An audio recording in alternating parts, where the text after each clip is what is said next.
परमात्मा बंदी छोड़ कहते हैं भाई भक्ति करा करो गणी गणी। और ये समय ये दाव फिर नहीं लगेगा।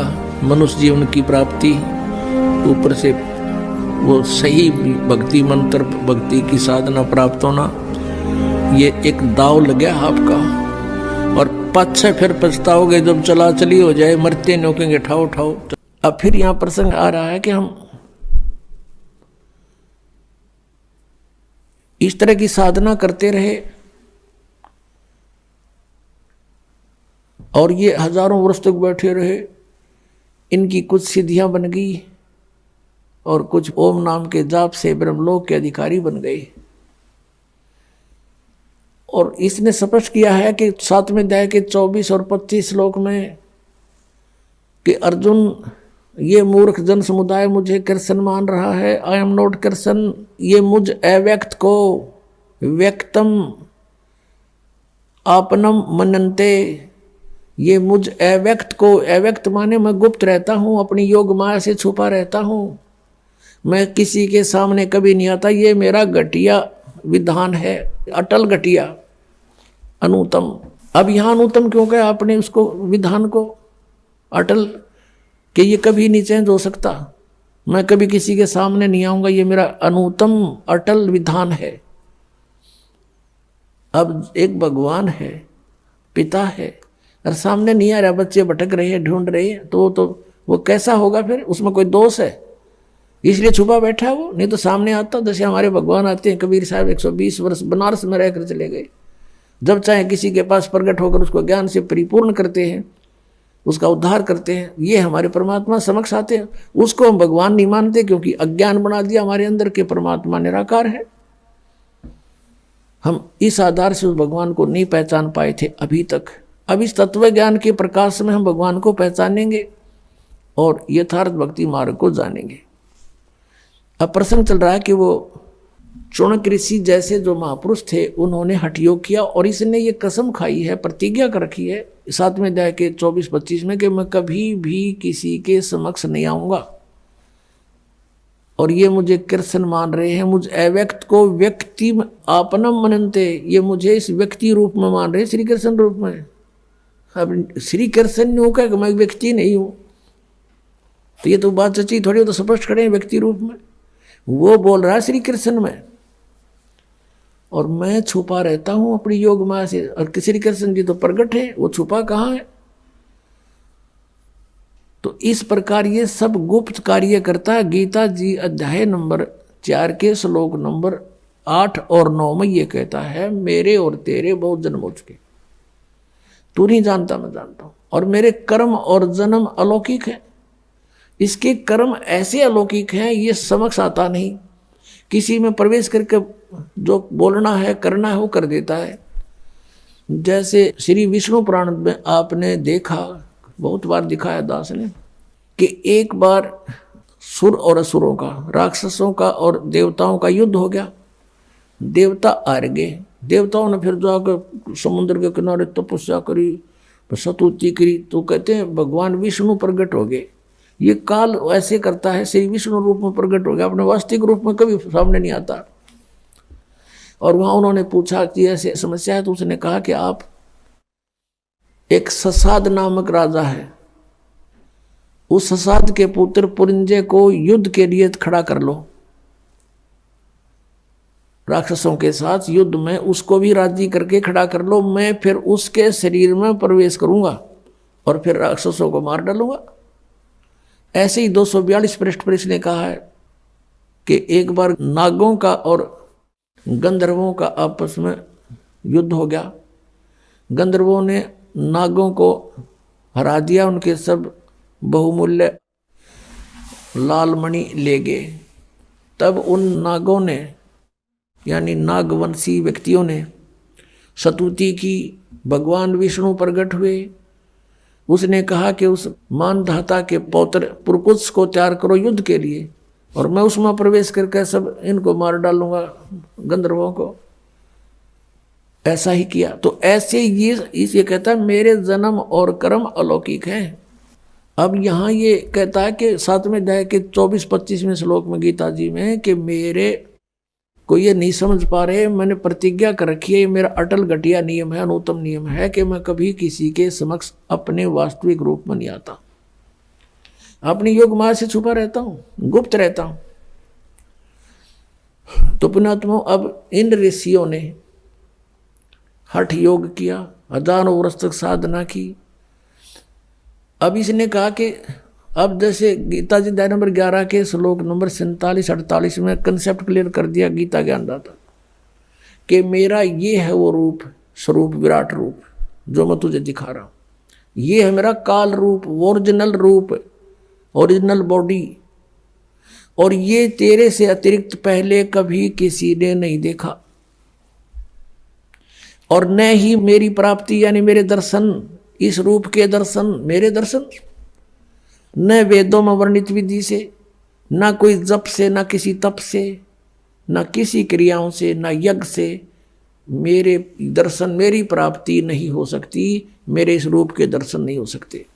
अब पुण्यात्माओं, कंसेप्ट क्लियर हो गया कि वेदों में वर्णित विधि से भगवान प्राप्ति नहीं हो सकती। यही कारण रहा कि इन्होंने वेदों के आधार से साधनाएं की, ओम नाम का जाप और हठ योग और ये किए सारे, इनसे परमात्मा के दर्शन तो हुए नहीं। इन्होंने समाधि दशा में देखा, किसी ने तो कहा मुझे केवल प्रकाश दिखाई देता, वो सहस्रार कमल में चले गए, और किसी ने कहा कि समाधि दशा में मुझे ब्रह्मा जी के दर्शन हुए, कोई कहता मुझे विष्णु जी के रूप में दर्शन हुए, यही पूर्ण परमात्मा है, कोई कहता मुझे शिव जी के दर्शन हुए, यही समर्थ शक्ति है। ये काल ऐसा छल करता है, अपने ओरिजिनल रूप में किसी को दर्शन नहीं देता, ये किसी का अन्य का रूप बना लेता, जैसे अपने तीनों पुत्रों में से किसी का भी रूप बना करके समाधि दशा में दर्शन दे देता है और उसको कह देता तथास्तु। वो ये सोचता है कि ये खड़ा हो यहाँ तक जा, अपना धंधा लग गए, नाट बैठे रहेंगे सारे, कैसी बात बनेगी। इसलिए वो अपने वास्तविक रूप में दर्शन ना दे करके इनको भ्रमित कर देता है। तो वो साधक ये सोच लेता है कि मैंने समाधि दशा में श्री विष्णु जी को देखा और ये समर्थ शक्ति है, और इन्होंने कहा है उस समाधि दशा में, समाधि के अंदर कि मैं सर्वशक्तिमान हूँ मैं। तो ये सोच लेते हैं ये काल का पुत्र विष्णु ही सर्वशक्तिमान है, और उसको जाकर डंडोरा पीट देते हैं, उसके विषय में डंडोरा पीट देते हैं, मुनादी कर देते हैं कि ये पूर्ण परमात्मा है, ये छुपाए हुए अपने आप को। इससे श्री विष्णु जी को भ्रम हो गया कि मैं ही शायद परमात्मा हूँ, क्योंकि सब कहने लगे। और जिनको ब्रह्मा जी के रूप में दर्शन दिया, उन्होंने कहा कि ब्रह्मा जी सर्वशक्तिमान हैं, ये समर्थ हैं, मैंने समाधि में इनके दर्शन हुए हैं। तो उन्होंने ब्रह्मा जी की डंडोरा की मुनादी कर दी कि ये समर्थ शक्ति है। और जिसको शिव जी के रूप में दर्शन दिए, उसने उनके बारे में कह दिया कि ये समर्थ शक्ति है और ये सर्वेश्वर है, ये काल के पुत्र। और ये करता खेल सारे ये काल है, ब्रह्म है, सरपुरुष है, ये इनके रूपों में आकर दर्शन दे देता है। जैसे ब्रह्मा और विष्णु जी का इसी कारण से झगड़ा हो गया। ब्रह्मा जी को भ्रम हो गया मैं सृष्टि उत्पत्ति करता हूँ, विष्णु जी को भ्रम हो गया कि ब्रह्मा तो मेरी नाभि कमल में प्रकट हुआ है तो मेरा पुत्र है। इस बात पर झगड़ा हो गया। वो कहे मैं तेरा बाप, वो कहे मैं तेरा बाप। विष्णु कहे ब्रह्मा जी को मैं तेरा बाप, ब्रह्मा जी कहता मैं तेरा बाप, मैं सारी सृष्टि का पिता हूँ, जगत पिता हूँ, उत्पत्ति करता हूँ। तो उस समय इस काल भगवान ने इनके बीच में एक स्तंभ खड़ा कर दिया, पिलर, जिसको शिवलिंग बोलते हैं, तेजो में शिवलिंग, लिंग माने स्तंभ। वो खड़ा, ये फिर झगड़ा करना भूल गए। अब लंबा चैप्टर ना करते, इसको संक्षेप में कहते हैं। तो वहां पर ये अपने पुत्र शिव जी के रूप में आ गया वहां पर, और दुर्गा को लिया ये पार्वती रूप में, और फिर इनको उपदेश देने लगा कि तुमने अपने आप को भगवान मान लिया, बहुत बड़ी गलती की है। यू आर नॉट गॉड, तुम ईश नहीं हो। तो इस प्रकार ये इसने प्रतिज्ञा कर रखी है कि मैं अपने वास्तविक रूप में कभी किसी के सामने नहीं आऊंगा, अपनी योग माया से छुपा रहता हूं। अपने ओरिजिनल रूप के ऊपर इसने और दूसरा रूप धारण करके आके खड़ा हो गया। तो ऐसे इन ऋषियों ने जो साधनाएं की, हठ योग किए, टुणक जैसे ऋषियों ने, परमात्मा मिला नहीं, किसी को प्रकाश रूप में दिखाई देगा। इन्होंने फिर ये बता दिया कि परमात्मा निराकार है, परमात्मा निराकार है, उसका समाधि दशा में केवल प्रकाश देखा जाता है। अब इनको कोई पूछे, बूढ़ी आत्माओं को, कोई ये कहे कि हमने सूर्य का प्रकाश देखा और सूर्य निराकार है, तो बताओ कोई अकल है उसमें? अब जैसे आप यहां शेड के अंदर बैठे हो, आपको बाहर प्रकाश दिखाई देता है, तो आपने किसी को बता दिया कि सूर्य का प्रकाश दिखाई देता, बाहर रोशनी बहुत है, और वो अंधा सुन रहा हो कोई। अब उस अंधे ने उस आंखों वालों से इतना तो सुन लिया कि परमात्मा का प्रकाश दिखाई दे रहा है, फिर वो आगे अंधों में ही लग गया प्रवचन करने। कहते सूर्य का मैंने प्रकाश देख लिया, मेरी आंखें आ गई हैं। फिर वो अंधे पूछते हैं तो सूर्य कैसा है? वो कहता सूर्य तो निराकार है, दिखाई थोड़ा देता है। अब उस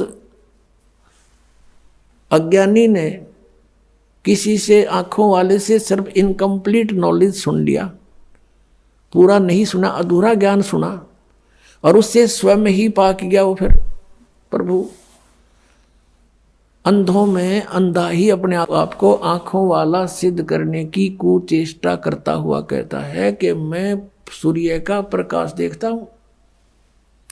फिर उससे कोई पूछता है कि सूर्य कैसा है? वो तो निराकार है, दिखाई थोड़े ही देता है।